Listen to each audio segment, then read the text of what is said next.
तो बेटा pattern of biodiversity क्या है कि बायोडाइवर्सिटी कभी भी यूनिफॉर्मली डिस्ट्रीब्यूटेड नहीं है, इवनली डिस्ट्रीब्यूटेड नहीं है, वो अनइवनली डिस्ट्रीब्यूटेड होती है। लेकिन उसका एक पैटर्न होता है जो उसकी डाइवर्सिटी के डिस्ट्रीब्यूशन को अफेक्ट करता है। अब कौन कौन से पैटर्न होते हैं? दो तरह के पैटर्न हमें देखने को मिले। एक तो पैटर्न है लैटिट्यूड ग्रेडियंट, लैटिट्यूड का क्या इफेक्ट पड़ता है, और दूसरा पैटर्न आता है स्पीसीज एरिया रिलेशनशिप। लैटिट्यूड जैसे कि हम पहले भी पढ़ चुके हैं, लैटिट्यूड क्या होता है? किसी भी एरिया का इक्वेटर से कितना डिस्टेंस है उसको हम क्या कहते हैं? लैटिट्यूड कहते हैं। तो उसका क्या इफेक्ट आता है बायोडाइवर्सिटी पे, ये हम किस में पढ़ेंगे? Latitude gradient. और दूसरा आता है स्पीसीज एरिया रिलेशनशिप, मतलब एरिया का क्या इफेक्ट पड़ेगा स्पीसीज के रिचनेस पे। स्पीसीज रिचनेस मतलब स्पीसीज के डाइवर्सिटी पे, वो हम इसमें डिस्कस करेंगे। तो आज जो पार्ट हम डिस्कस करने वाले हैं वो कौन सा है? Species area relationship. Very very important आप मान के चलना। क्यों मान के चलना? क्योंकि ये ग्राफिकल टॉपिक है और हमने क्या है, जितने भी ग्राफ आपके सिलेबस में है उनमें से एक क्वेश्चन कंफर्म आना है। क्वेश्चन चाहे थ्योरेटिकल आए या ग्राफ बेस्ड आए, लेकिन एक क्वेश्चन ग्राफिकल टॉपिक से जरूर आता है। तो सबसे पहले हम बात कर लेते हैं कि स्पीसीज एरिया रिलेशनशिप किसने दिया, और ये देने के पीछे उसने कुछ ना कुछ ऑब्जर्व किया होगा। तो उसने ऑब्जर्वेशन कहाँ से ली और उसने क्या रिलेशन बताया एरिया में और स्पीसीज रिचनेस में। तो सबसे पहले मैं आपको बताती हूँ who gave species area relationship. ये भी बोर्ड एग्जाम में क्वेश्चन पूछा गया। तो species area relationship was given by great German naturalist, great German naturalist and geographer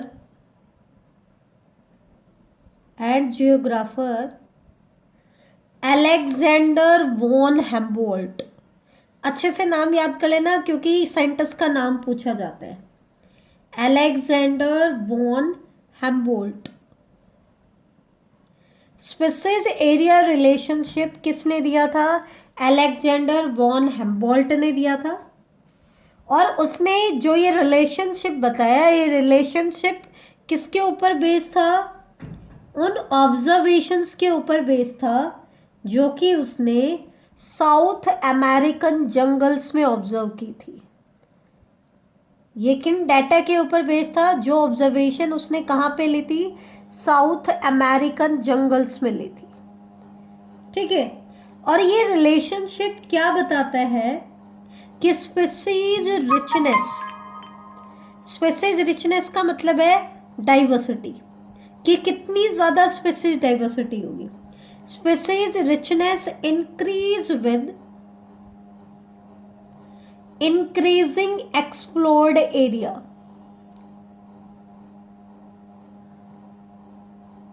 but up to a limit, but only up to a limit। इसका एक एक point बड़ा इंपॉर्टेंट है, ये भी इंपॉर्टेंट है। ये क्या कह रहे हैं? स्पीसीज एरिया रिलेशनशिप क्या कहता है? किसी भी स्पीसीज की रिचनेस बढ़ेगी। कब बढ़ेगी? जब हम उसका एक्सप्लोर्ड एरिया बढ़ाएंगे, लेकिन एक लिमिट तक। एक लिमिट ऐसी आएगी, उससे ज़्यादा अगर हम एरिया बढ़ाते हैं तो डाइवर्सिटी इंक्रीज नहीं होगी। जैसे कि मान लो पहले हमारे पास इतना एरिया है तो इसमें डाइवर्सिटी कम है। जब हमने एरिया को बढ़ाया तो डाइवर्सिटी और बढ़ गई, और एरिया को बढ़ाया तो डाइवर्सिटी और बढ़ गई। लेकिन अब फर्दर एरिया अगर हम बढ़ा रहे हैं तो डाइवर्सिटी में कोई इंक्रीज नहीं आ रहा है। तो मतलब एक लिमिट तक जब हमने एरिया को बढ़ाया तो एक्सप्लोर्ड एरिया बढ़ाने से डाइवर्सिटी भी इंक्रीज होती है। और वो किस रेट से इंक्रीज होगी उनके बीच में उसने रिलेशनशिप क्या बताया, वो देखो क्या रिलेशनशिप बताया, relationship between species richness, species richness को हम एस से रिप्रेजेंट करेंगे, एंड एरिया, एरिया को हम ए से रिप्रेजेंट करेंगे, for a wide variety of taxa, wide variety of taxa is a rectangular hyperbola। ध्यान से देख लें, ग्राफ की शेप कैसी आएगी अगर हम स्पीसीज रिचनेस को प्लॉट करें एरिया के वर्सेस। अगर हम एक्स एक्सिस पे लेते हैं एरिया को और वाई एक्सिस पे बेटा हम ले स्पीसीज रिचनेस को, तो इनके बीच में जो हम ग्राफ बनाते हैं तो रिलेशनशिप कैसा आता है इनके बीच में, इनका रिलेशनशिप आता है रेक्टेंगुलर हाइपरबोला। क्या आता है बेटा, रेक्टेंगुलर हाइपरबोला।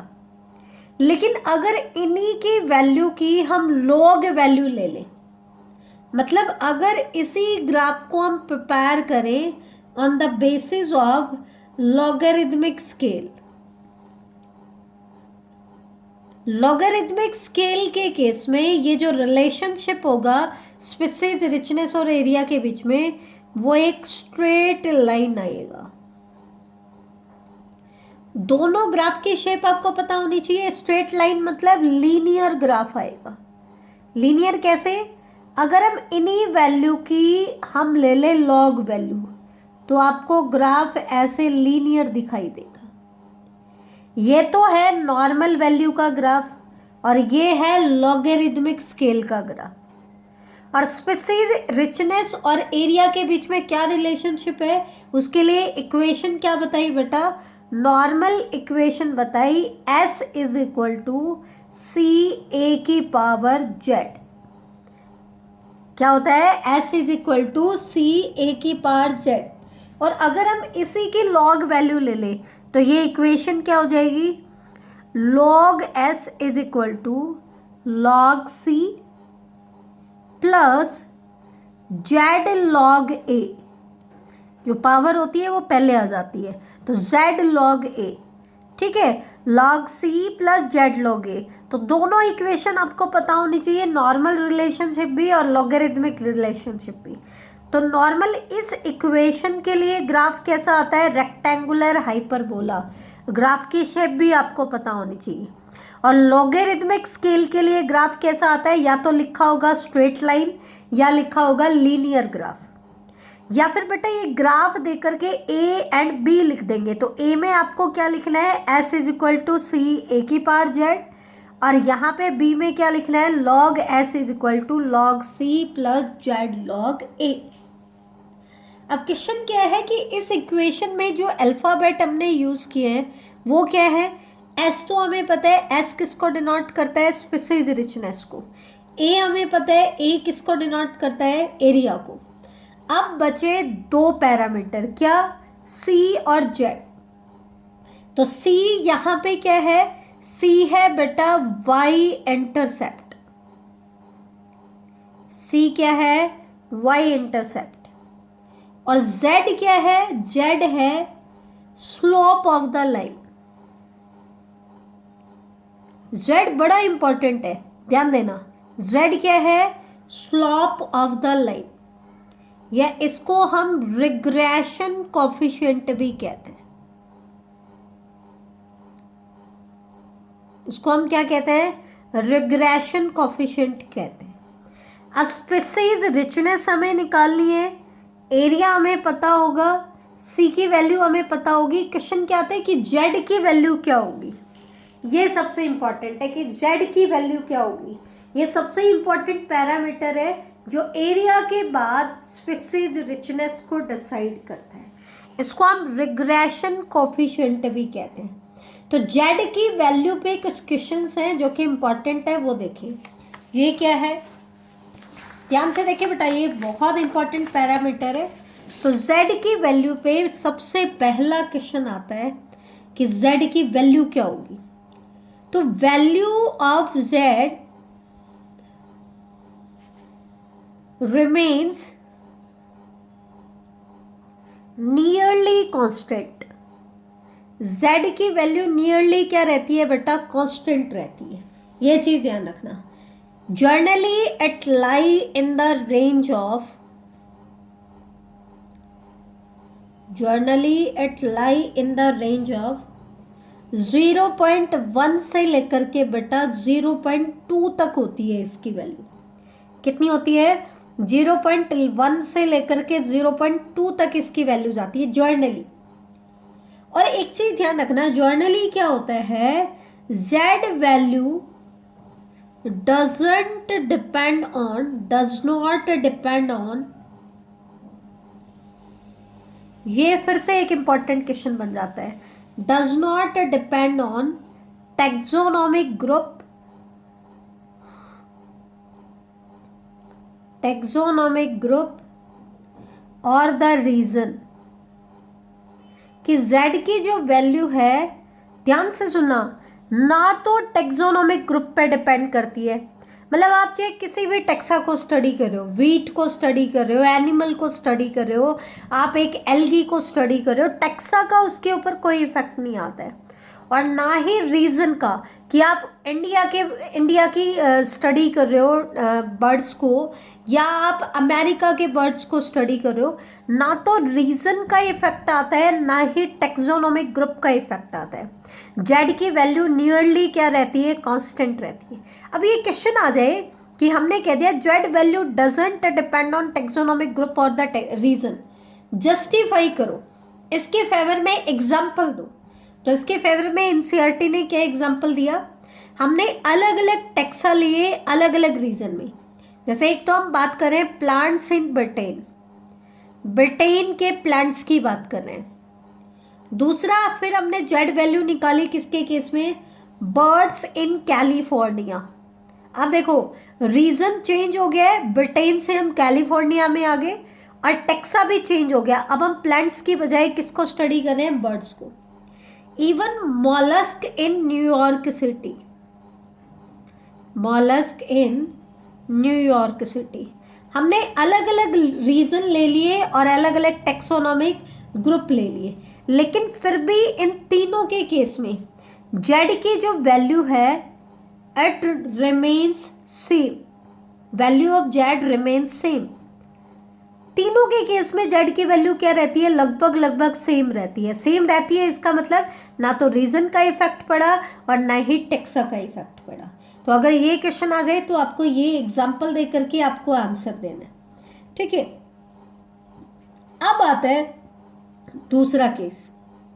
हमने कहा कि जेड की वैल्यू नॉर्मली लाई करती है 0.1 से लेकर के 0.2, लेकिन exceptions are always there. Exception क्या आ जाता है कि कई बार हमने क्या देखा कि जेड की वैल्यू लाई करती है 0.6 से लेकर के 1.2 के बीच में, ठीक है। कहाँ से कहाँ तक लाई करती है, 0.6 से लेकर के 1.2 के बीच में लाई करती है, जबकि नॉर्मली हमने क्या कहा था 0.1 से 0.2। तो ये तो z की वैल्यू बहुत ज़्यादा होगी। अब z को हम क्या कहते हैं, स्लोप ऑफ द लाइन।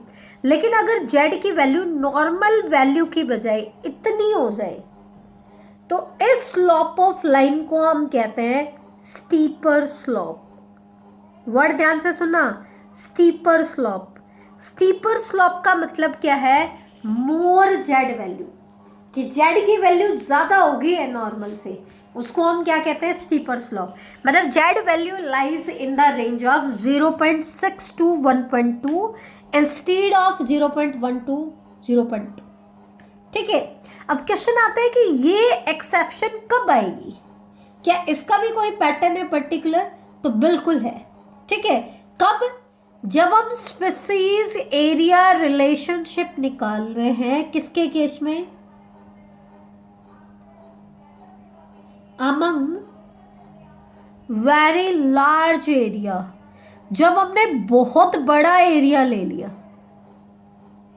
जैसे कि पूरा का पूरा एंटायर कॉन्टिनेंट हमने ले लिया, एंटायर कॉन्टिनेंट। ध्यान देना बेटा, अगर हम एक लिमिटेड रेंज में एरिया लेते हैं तो जेड की वैल्यू मोस्टली 0.1 से 0.2 के बीच में लाई करती है। लेकिन हमने एरिया बहुत बड़ा ले लिया है, जैसे पूरा का पूरा कॉन्टिनेंट एक साथ ले लिया है, तो उस केस में आपकी जेड की वैल्यू जो होगी वो स्टीपर हो जाएगी। क्या हो जाएगी? स्टीपर। जैसे कि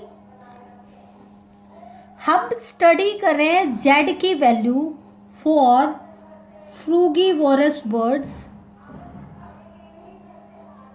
फ्रूगीवोरस बर्ड्स मतलब fruit eating birds and mammals.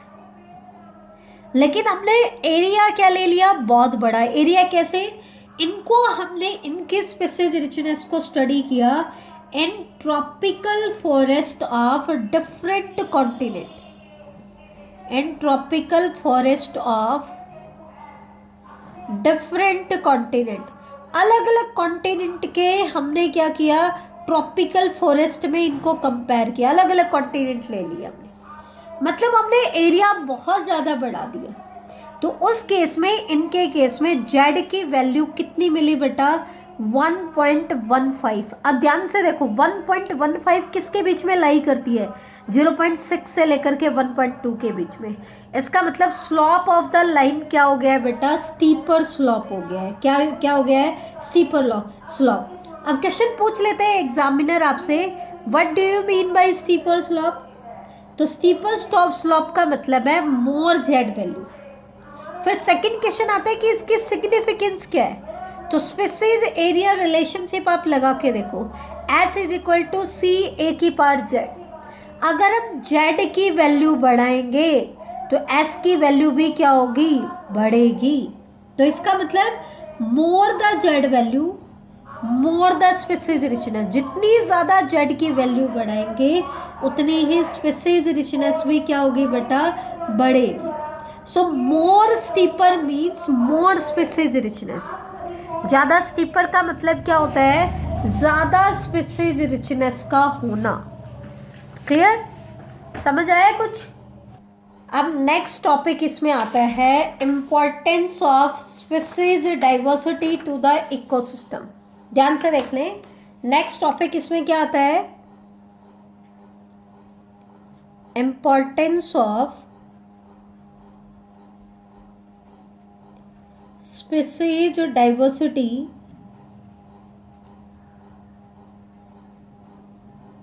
To the ecosystem.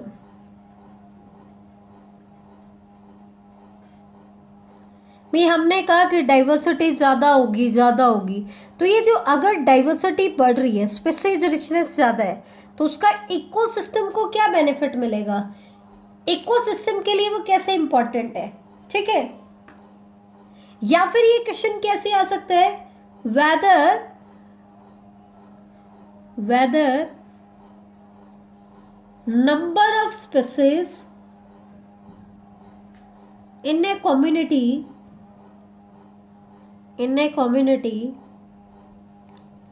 really matter to the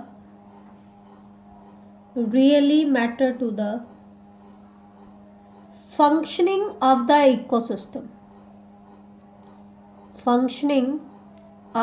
ecosystem, or not? ये क्या कहना चाह रहे हैं कि अगर नंबर ऑफ स्पीसीज हमारी बढ़ रही है तो किसी भी कम्युनिटी में नंबर ऑफ स्पीसीज जो होता है, क्या वो उस इकोसिस्टम की फंक्शनिंग के लिए मैटर करता है या नहीं करता है? मतलब उसकी क्या सिग्निफिकेंस होगी?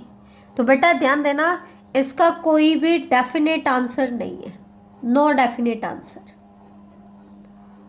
कोई फिक्स आंसर हमारे पास नहीं है।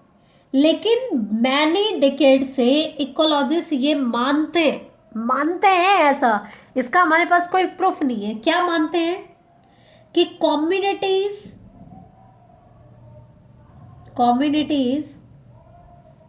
with more species are more stable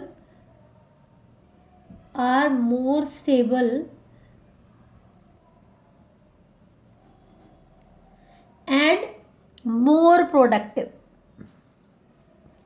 ऐसा माना जाता है बेटा, ध्यान से सुने। क्या माना जाता है?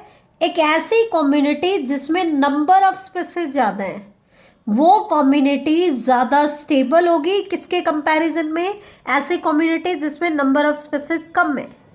और ऐसी कम्युनिटी जिसमें स्पीसीज ज़्यादा है वो ज़्यादा प्रोडक्टिव भी होगी।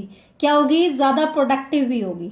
तो इसका मतलब दो चीज़ें यहाँ पे आई कि अगर स्पीसीज रिचनेस बढ़ती है तो स्टेबिलिटी बढ़ती है, किसी भी कम्युनिटी की क्या बढ़ती है? स्टेबिलिटी बढ़ती है। दूसरा क्या बढ़ता है? उसकी प्रोडक्टिविटी बढ़ती है। क्या बढ़ती है? प्रोडक्टिविटी बढ़ती है। ठीक है, जैसे कि ट्रॉपिक्स में बायोडाइवर्सिटी ज़्यादा है, ट्रॉपिक्स की डाइवर्सिटी क्या है बेटा? ज़्यादा है। तो ट्रॉपिक्स की प्रोडक्टिविटी भी क्या है? ज़्यादा है। किसके कंपैरिजन में? टेम्परेट के कंपैरिजन में। टेम्परेट रीजन में प्लांट की जो प्रोडक्टिविटी आती है या पूरे इकोसिस्टम, पूरे एरिया की जो प्रोडक्टिविटी आती है ट्रॉपिक्स के कंपैरिजन में कम होती है। क्यों? क्योंकि टेम्परेट में डाइवर्सिटी भी क्या होती है? कम होती है। ठीक है। दूसरा, जो कम्युनिटी स्पीसीज में रिच होती है वो ज़्यादा स्टेबल है किसके कंपैरिजन में? दूसरी कम्युनिटी जो कि लेस, जो जिसमें आपकी डाइवर्सिटी क्या है? कम है, वो लेस स्टेबल होगी। अब एक क्वेश्चन इसमें आता है क्या? What are the characters of a stable community? एक स्टेबल कम्युनिटी के क्या कैरेक्टर्स हैं? हम किस कम्युनिटी को स्टेबल कहेंगे? तो किसको कहेंगे बेटा? स्टेबिलिटी का मतलब क्या है? It should not show too much variation in productivity from year to year,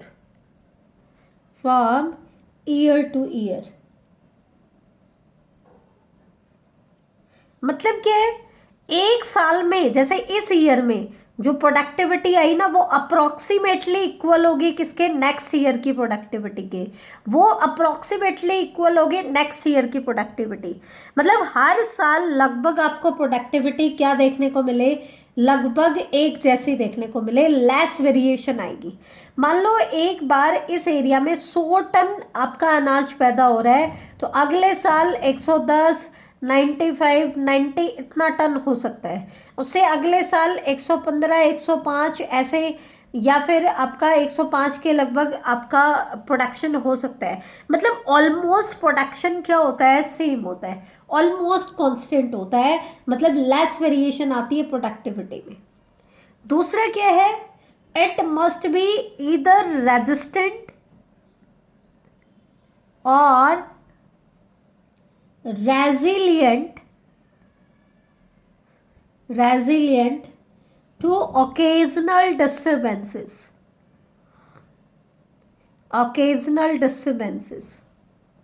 मतलब ये क्या कहना चाह रहा है? ओकेजनल डिस्टर्बेंस जो होते हैं, जैसे क्लाइमेट में चेंज हो गया है, कोई भी नेचुरल क्लैमिटी आ गई या फिर कोई भी मैन मेड क्लैमिटी आ गई, कुछ भी आ सकता है, जैसे पोल्यूशन बढ़ रहा है, कुछ भी आ रहा है, तो कोई भी ओकेजनल डिस्टर्बेंस के जो सिस्टम स्टेबल होगा ना वो या तो रेजिस्टेंट होगा। रेजिस्टेंट का मतलब है कि उस डिस्टर्बेंस का इनके ऊपर इफेक्ट पड़ेगा ही नहीं, या फिर बेटा वो रेजिलियंट होगा। रेजिलियंट का मतलब क्या है? ध्यान से सुनना। रेजिलियंट का मतलब है कि ये इफेक्ट तो होगा लेकिन it has the ability to recover quickly from difficulties. मतलब ये इफेक्ट हुआ लेकिन बहुत कम टाइम में रिकवर कर जाएगा। क्या कर जाएगा? बहुत कम टाइम में रिकवर कर जाएगा। दोनों वर्ड अलग अलग है। रेजिस्टेंट का मतलब है कि वो उसको इफेक्ट ही नहीं कर रहा, और रेजिलियंट का मतलब है इफेक्ट तो किया लेकिन बहुत क्विकली वो रिकवर कर गया। और तीसरा, एक स्टेबल कम्युनिटी जो होती है ना, it is resistant to invasion by alien species. मतलब एलियन स्पीसीज, कोई बाहर की स्पीसीज आकर के इंट्रोड्यूस हो जाती है ना बेटा, तो अगर कम्युनिटी आपकी स्टेबल है तो उसके ऊपर एलियन स्पीसीज का इफेक्ट नहीं पड़ेगा, वो रेजिस्टेंट होती है। लेकिन अगर स्टेबिलिटी कम है और तब कोई एलियन स्पीसीज आ जाती है तो वो उसको अफेक्ट करेगी। और स्टेबिलिटी किसके ऊपर डिपेंड करती है? डाइवर्सिटी। जितनी ज़्यादा डाइवर्सिटी उतना कम्युनिटी में स्टेबिलिटी। मतलब डाइवर्सिटी किस लिए ज़रूरी है? क्योंकि वो इकोसिस्टम को स्टेबल बनाती है। अगर इकोसिस्टम स्टेबल नहीं होगा तो कोई भी आकर के हमें इफेक्ट कर जाएगा, एलियन स्पीसीज अपना इफेक्ट डालेंगी, ओकेजनल डिस्टर्बेंसेस भी हमें इफेक्ट करेंगी बहुत ज़्यादा, ईयर टू ईयर प्रोडक्टिविटी में भी बहुत ज़्यादा चेंज आएगा। ठीक है, तो दो सिग्निफिकेंस तो ये क्या पता चली कि अगर डाइवर्सिटी ज़्यादा होगी तो इकोसिस्टम ज़्यादा स्टेबल हो जाएगा, डाइवर्सिटी ज़्यादा होगी तो इकोसिस्टम की प्रोडक्टिविटी बढ़ेगी। तीसरी इसके सिग्निफिकेंस क्या है? It is essential for ecosystem health. ये इकोसिस्टम की हेल्थ के लिए भी एसेंशियल है। जैसे कि हमने कहा इकोसिस्टम को स्टेबल बनाता है, इकोसिस्टम की प्रोडक्टिविटी बढ़ाता है, लेकिन सिर्फ उनके लिए ही एसेंशियल नहीं है, it is also imperative for the